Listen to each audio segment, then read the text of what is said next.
जो मैं मसाला बेच रहा हूँ या जो चूरन बेच रहा हूँ वो क्या चूरन है मुझे खुद मालूम होना चाहिए।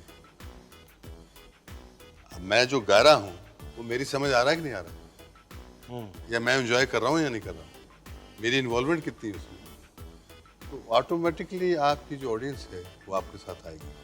तुमको देखा ये ख्याल आया। तो ये ख्याल आया। लिपसिंग करिए। जी जी जी जी जी मुझे जूते खाने क्या मुझे नहीं सर, उसके लिए दीप्ति नवल को बुलाना। आप उधर देखिए। तुमको देखा तो ये ख्याल आया, जिंदगी धूप तुमका नाज आया। बिल्कुल सही है सर, बिल्कुल सही है, बिल्कुल सही है।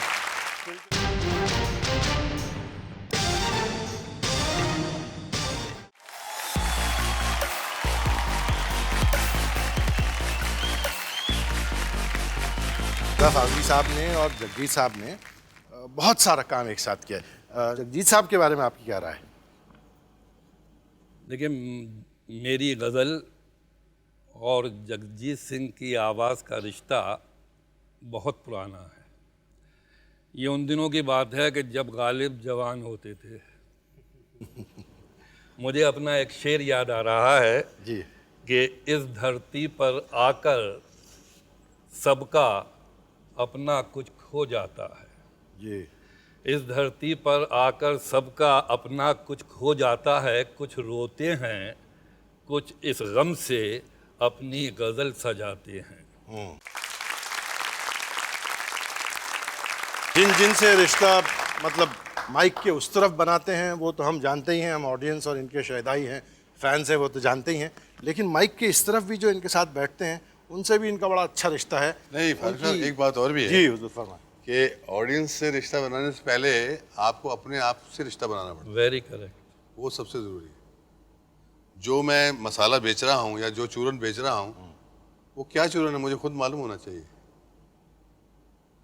अब मैं जो गा रहा हूँ वो मेरी समझ आ रहा है कि नहीं आ रहा है, या मैं एंजॉय कर रहा हूँ या नहीं कर रहा हूँ, मेरी इन्वॉल्वमेंट कितनी है उसमें, तो ऑटोमेटिकली आपकी जो ऑडियंस है वो आपके साथ आएगी। सर आप क्या एंशियस होने की बात देखिए, उसकी सबसे बड़ी एग्जांपल ये है कि हमारी क्रिकेट टीम जब भी एंशियस होकर खेलती हार जाती है। तो एंशियस नहीं होना चाहिए। डू योर नेचुरल वे में जो आप करते हो वो करिए। चित्रा जी से मैं पूछना चाहता हूँ, चित्रा जी कंपोज़र भी हैं, को परफॉर्मर भी हैं, आपके शौहर भी हैं, how do you find Jagjit साहब to perform with? Well, to start with, I will say one thing. I don't think I could have ever performed on stage without being next to him. इसकी क्या वजह? आप तो खुद माशाल्लाह बहुत अच्छा गाती हैं। नहीं, वो तो बहुत अच्छा गाने की और बात है, but stage performance is something else. When 10,000 people are staring at you, looking at your face, and God knows what their expectations are, you know. I am a very nervous person, basically. तो मैं stage पे बैठा बैठा गाने के बोल भूल जाती हूँ, ट्यून भूल जाती हूँ, ताल भूल जाती हूँ। All these things have happened to me. But he had been the anchor, you know. He would not allow anyone to understand that anything has gone wrong here on this side, you know. He would immediately take up from there and give me my time to get my composure back and then come back. Jagjit साहब की personality के कई पहलू हैं और ये कहना मुश्किल है कि कौन सा पहलू ज़्यादा रंगीन है।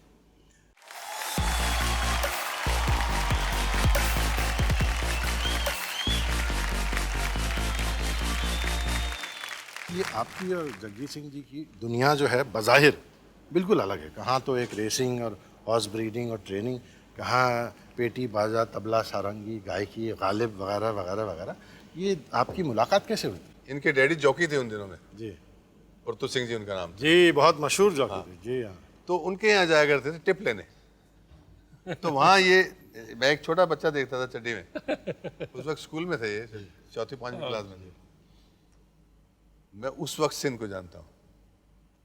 तो फिर बीच में मैंने छोड़ दी थी रेसिंग, क्योंकि वो चित्रा जी गुस्से हो गई कि रेसिंग बंद करो अभी। सीरियसली म्यूजिक को लो। जी, आप सीरियसली रेसिंग को लेने लगे। हाँ, तो छोड़ दी, फिर उसके बाद सीरियसली रेसिंग करनी। पहले मैं I was only punter, small punter. फिर उसके बाद धीरे धीरे क्या होगा, ये मगन जी आए घर पे, डैडी को लाइसेंस मिल गया था इनका, ट्रेनिंग का लाइसेंस। तो ट्रेनिंग के लिए फिर ओनर भी तो चाहिए ना घोड़े। तो फिर हमने किसी ने क्वार्टर शेयर, किसी ने करके थोड़ा कंट्रीब्यूट करके घोड़े किए इकट्ठे। तो उस वक्त से फिर ओनर भी बन गए। जी। अब बट ये आपको पहले ऐसा घोड़ों का शौक रहा हो या नहीं, ऐसा कुछ नहीं था? तांगे का शौक था। बस उसमें बैठ के सैर करते थे। That was as far as you could get. Jagjit Singh साहब का वो पहलू तो हम देख ही चुके जो मगन साहब जिसका डिस्क्रिप्शन दे चुके थे, और एक आपका इंटरेक्शन है जो आप ऑडियंस से करते रहते वो भी बहुत ज़रूरी है।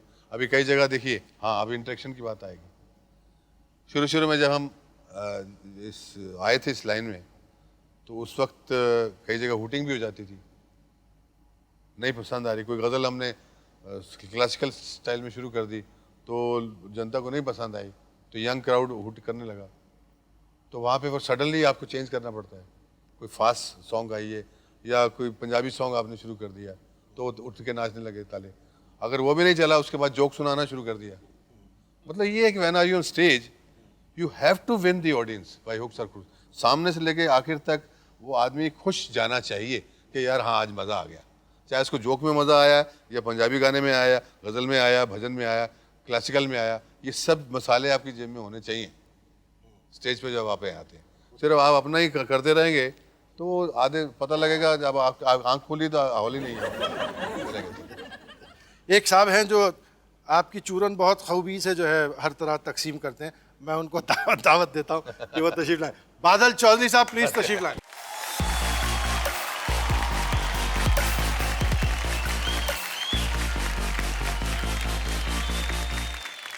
बल्दा, आपकी और जगजीत साहब की जान पहचान कब से है? बस ये तो मैं कह नहीं सकता, बहुत दिन हो गए, 22-25 साल हो गया जी। लेकिन इसे जगजीत भाई का गाने का तो सारा दुनिया माना हुआ है, बहुत बड़ा कलाकार है। लेकिन मेरा ख्याल से ही is a better I mean human being, is a fantastic human being. तो मैं छोटा सा एक अभी हाल में हुआ एक किस्सा बताता हूँ आपको। जी जरूर जरूर। 9th को मेरा एक शो था कलकत्ता में, बहुत बड़ा शो था। तो 3 दिन पहले हाउसफुल हो गया। तो मैंने जगजीत भाई को बोला, जो जगजीत भाई आप एक दिन पहले आ जाइए ताकि वी विल सेलिब्रेट इट। तो 8 तारीख को एयरपोर्ट से मेरे को टेलीफोन किया एट अबाउट 4 o'clock। बोले यार बैड न्यूज़ है, माता जी का देहांत हो गया। जगजीत साहब, तो मैं ये सोच रहा था कि मैं उनको क्या तसल्ली दूँ। उल्टा जगजीत भाई मेरे को कहने लगा, मैं अभी दिल्ली जा रहा हूँ, फ्लाइट चेंज करके दिल्ली जा रहा हूँ, और तू घबराना नहीं, मैं पहुँचूँगा कल तुम्हारा प्रोग्राम में। Then he from Byrnihat he straight went to the airport, availed the flight 5:30, 7:30 Calcutta में आया, एयरपोर्ट से डायरेक्ट स्टेज में, उधर ही चेंज कर लिया ड्रेसेस स्टेज। तो जब हमने सारे 4-5 हज़ार पब्लिक था, जब हमने बताया है that the person sitting on the stage, the great Jagdish Singh, he is here straight from the Barninghat to here। बोले क्या हुआ? सब 4-5 हज़ार आदमी। मैं बोला उनका माता जी का सत्कार करके अभी आ रहे हैं। Everybody, all the 5,000 people are in tears। एक और साहब हैं जो जगजीत साहब से इसी तरह जुड़े हुए हैं, और एक कॉमन ट्रेंड है जो जगजीत साहब के ऑर्गेनाइजर्स हैं, वो जगजीत साहब के बहुत मोहब्बत करने वाले सर्कल में से भी हैं। मैं उनको बुलाता हूँ, पूछता हूँ कि इसका राज क्या है। पंकज साहब प्लीज तशरीफ लाइए।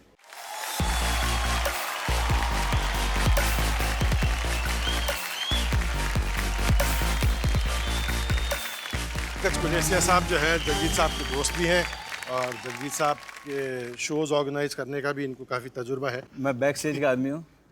जगजीत जी की जब शोज़ करता था तो मेरी ये हमेशा कोशिश रहती है कि he is an icon, he like Madonna and Michael Jackson और world class performers, he is a world class performer for us. इनके शो में कहीं कॉम्प्रोमाइज़ नहीं होना चाहिए, it should be position like that. और जितने भी हम शोज़ करते हैं उसको उतना बड़ा करके करते हैं कि is a world class performer. खिंचाई करने में एक्सपर्ट हैं, कभी कोई मौका नहीं छोड़ते।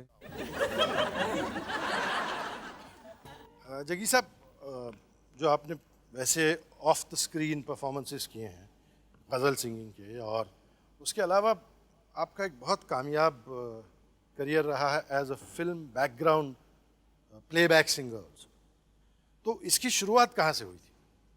आपकी शादी तो हुई थी ये जानबूझ के मैंने पूछा था। फिर तुमको देखा ये ख्याल आया। तो ये ख्याल आया। लिपसिंग करिए। जी जी जी जी जी मुझे जूते खाने क्या मुझे नहीं सर, उसके लिए दीप्ति नवल को बुलाना। आप उधर देखिए। तुमको देखा तो ये ख्याल आया, जिंदगी धूप तुम आया। बिल्कुल सही है सर, बिल्कुल सही है, बिल्कुल सही, बिल्कुल सही। जगजीत साहब के की मुलाकात का रंग जो है एक और भी है, बड़ा इंटरेस्टिंग रंग है, और जिसके बारे में जगजीत साहब जिक्र नहीं करते, हमारा फ़र्ज़ है कि हम करें। उस रंग को जो है अनरेवल करने के लिए, उस रंग को नुमाया करने के लिए पहले मैं कुलदीप देसाई साहब को बुलाता हूँ। कुलदीप साहब तशरीफ़ लाइए।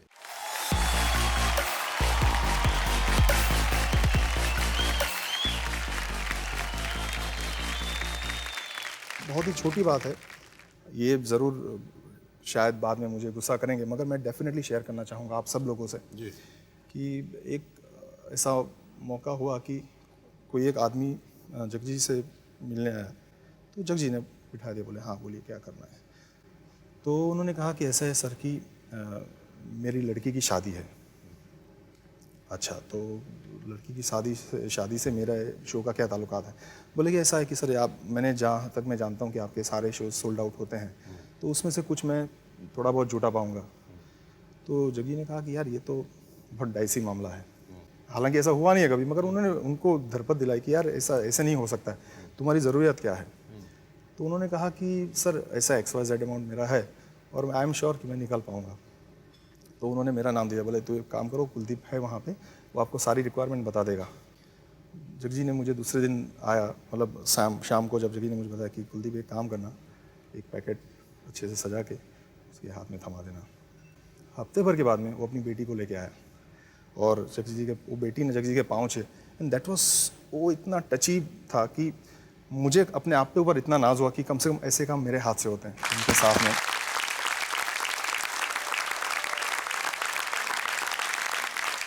मैं एक और शख्सियत को बुलाना चाहता हूं जो जगजीत साहब से भी वाकिफ़ हैं और उनके इस किस्म के कारनामों से भी वाकिफ़ हैं। प्लीज़ आप तशरीफ़ लाएं।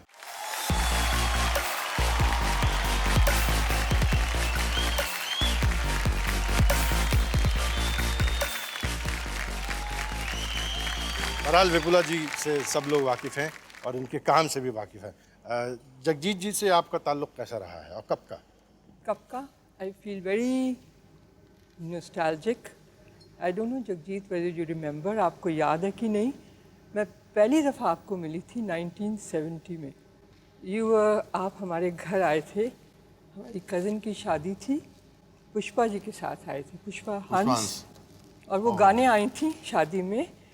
एंड देयर पुष्पा जी के बाद उन्होंने कहा कि I am going to introduce you to a young artist who's come here with his girlfriend. So we were all very happy कि ये कौन है young artist with his girlfriend. तो हम बैठ गए सब नीचे, you know how we Punjabis sing together. ढोलकी भी हो रही थी, लेडीज संगीत नहीं होता, लेडीज संगीत था, उसमें क्या आ गया याद? ओके। और इनका एक मुझे पंजाबी गाना याद है, कौन सा? छड़ियां दी।